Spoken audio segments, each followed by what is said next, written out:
Alright, what's going on YouTube? We're back with some more Baldur's Gate 3 mod videos. This one's going to be a little bit different because I'm going to be showcasing a couple of utility mods that I use for my regular playthrough, as well as how I make videos of the mods. So hopefully you guys enjoy that. I know there's been a couple of questions in the comments asking what do I use and how to do X, Y, and Z. Hopefully this video answers some of those questions and also showcases a couple of cool mods. So I'm using all these on PC. I'm not sure if they are available on console. If they are, I'll try and leave like a little asterisk either on the screen or in the comments down below. I'll put which ones are available for console. The first one is going to be PC exclusive. This is simply called WASD movement. So what this allows me to do is just use the WASD keys to move my character. It doesn't sound like it's a lot, but for me, for someone that plays like a lot of PC games and is used to like the WASD movement, it's nice to be able to do that in this game. It just makes it flow a little bit easier for me, so I don't have to like point and click where I want to go. You can switch between by pressing caps lock, and that will go back to the traditional free cam, where you can click around and move things like that. So you can still strategize and plan ahead. But you can also press caps lock to automatically go back to the WASD format. You also press shift and W to automatically walk forward if you like. And then you just go ahead and press that again. So, again, pretty cool. It's only really used mainly for just exploration. And combat, you'll still have to point and click. But yeah, just a cool little mod that I always use whenever I'm playing by myself on PC. Just because it's easier for me to move around and use it. The second mod is actually fairly new that I've been using. It's been around since, I believe, July of this year, but it's actually new in my mod list. It's called Full Custom Companions Hirelings. Now, what this allows you to do is to make fully customized characters instead of using the ones that Wither has as the preset ones. And it's pretty simple to use this mod. Whenever you do install it, again, this is going to be on PC, I believe, only, you'll get two new items. One is the Commendable Companion Creator. The other one is a Duplicator. And then you have one spell just called Create Companion. Create a custom companion character. Now, you can use this. You have a different couple options. You can recruit a duplicate of an NPC character. You can create one from scratch. And then you also have the item here, which is called again, Commendable Companion Creator. And what this allows you to do is create a hireling that you can fully customize. So with the hirelings, you do have like a set base of each one. But here, if you want, you can come in and just pick whichever you want. This gives you access to all the classes that you can use as well, which I have a lot that I have to make videos on, so I'm going to be working on that here relatively soon. But you can simply just pick whatever you like, include stat points, appearances, things like that. So you can fully customize the companions to be basically what you want them to be. So this is really good for people who like do content creation and who want to create like a custom companion for themselves, like with their tab, and then like have like maybe like a sister or brother to the tab and things like that. And there you have it. You have your custom character. Pretty simple. You have a couple utilities here. One is going to be the set camp position. So whenever you come back to camp, they'll always stay in this position, so you can have them like have a makeshift camp somewhere else as well too. And they also level up as regular characters. There are a few caveats. We'll go ahead and take a look at some of the caveats here. So here's the things that you can and can't do. You can create fully custom party members. You can duplicate NPCs and add them to your party.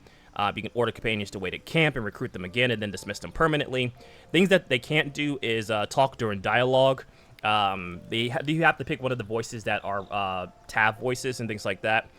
So again, nothing really story preparation, which I've kind of mentioned that. Sort of the same as the hirelings that Withers has. But again, this just gives you a little bit more freedom to create characters on your own. Instead of just have like the base aspect of the companions that Withers gives you. And even with like the magic mirror, you still get the option to pick your own race, even custom races and things like that. The next one's called Party Limit Be Gone. This allows you to increase your party limit up to, I want to say, up to a size of 16. Now this can get iffy with the AI, but I think it's pretty cool that you can increase your party size if you like. So if you want to have like a small team of minions with you, or if you want to create like a 6 to 8 party at higher difficulties, and you're doing like a bunch of difficulty mods, I think that's pretty cool. You can cheese this, obviously. It is pretty simple. You have the toggle party limit spells here, and then you'll get like a little bit of a tutorial here. I'm not going to read through it here. It's basically just telling you how to use the mod itself, but I'll quickly showcase what it can do. So here you have the option to increase party limit size whenever you use the spell. You see you have the unset limit from 4 to 5. And you can also increase this again if you like.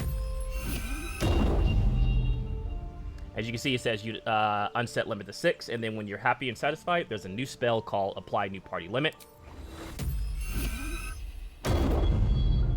It'll ask you if you'd like to confirm, change it from 4 to 6. After that, you'll be lethargic for 1 round. And then you'll know you successfully did it when it tells you the party limit has been successfully changed to 6. So the Rigger's going to summon in 2 new characters here, Astarion and Shadowheart, because why not? And so we're going to go ahead and talk to each one of these characters and recruit them to the party. A vampire? So... And then we can go over to Shadowheart, and you can see here. Oh, on the left-hand side, we have Something the matter? All right. We have our party limit increased to 6 instead of 4. So again, you can cheese this if you like, but it's a pretty cool mod to test out just multiple custom classes if I wanted to, so that way I don't have to switch between 4. I can put up to 8 or 16 if I need to, just to test out features for each one of the classes that I do before making videos. Now, this is one I always use in every video. This is called Trials of Tav Reloaded. This essentially changes the game into a roguelike, combat-based, round-based game. Essentially allows you to just go up to, I want to say, infinite amount of rounds, I believe, to just basically face difficult and harder enemies. Some are custom enemies that are created from the mod, some are enemies from the main storyline. And there's a lot of options that you can do with this. I'm not going to cover every single thing, because I actually did a video on it, the original version, and may do one on the Reloaded, because there's a couple more options. But this is also PC exclusive. As you can see here, you'll have the Trials of Tav menu here. This allows you to unlock abilities that you can use, such as rolling for loot to get the Pixie Blessing for the Shadowlands, things like that. You can go to New Game Plus, essentially. There's a lot of options here. It will take me forever to just go through here in this quick video. And then you can select which round that you want to go through. Essentially, you have 3 tiers. You have your bias low tier, bias balance, and bias high tier. The way that it works here is that the bias here, the lower the bias, the less loot you'll get, but like the more enemies you'll spawn in, but they'll be a little bit weaker. Here you can see here.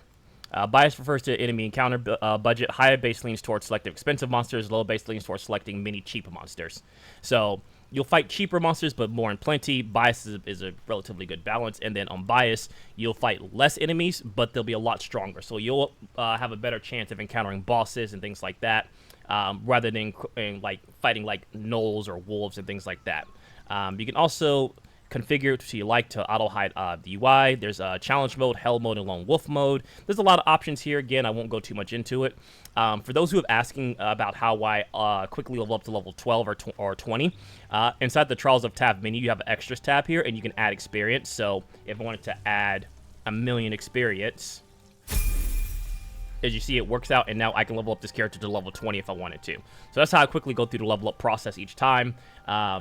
And this is why I use Trials of Tav, because it allows me to quickly showcase things rather than going through a story mode point and then having like a dedicated save and then revamping all that save. So I find this just to be a lot easier than going through the story mode. And so the last one that I'm going to be using is Faerun Colors. Now, Faerun Colors is a collection of dyes that you can use a limited amount of times. There's a crap ton of them, and I'll show them in game, but a lot of them have you being able to just change the colors to maybe origin characters if you like a certain color set.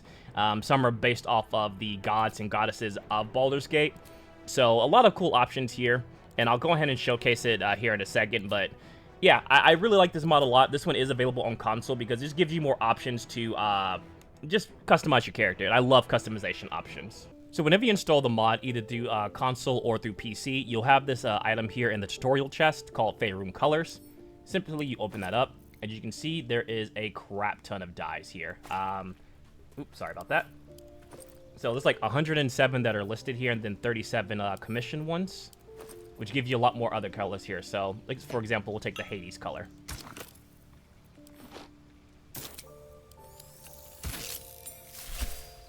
As you can see, unlike regular dyes, that dye stays in your inventory, so you're not wasting dyes to figure out what color that you want. So, and this also works for underwear as well, so, or camp clothes as well too. So what we'll do is this. So yeah, you can customize camp clothes, regular clothes, things of that nature. And again, it's just a cosmetic mod that I find very useful. Just find cool just because I like customizing characters and having more colors to customize characters. You can't go wrong with it. So I will leave all these in the description down below if you want to check them out. If you guys are interested in these types of videos in the future, I'll make, like, you know, part 2s and part 3s of other utility mods that I use, or just mods that I use in general, even though they're not really utility. They could be class mods, combat difficulty mods, things of that nature. So let me know what you guys think. I appreciate you all. Take care, and I'll catch you next time.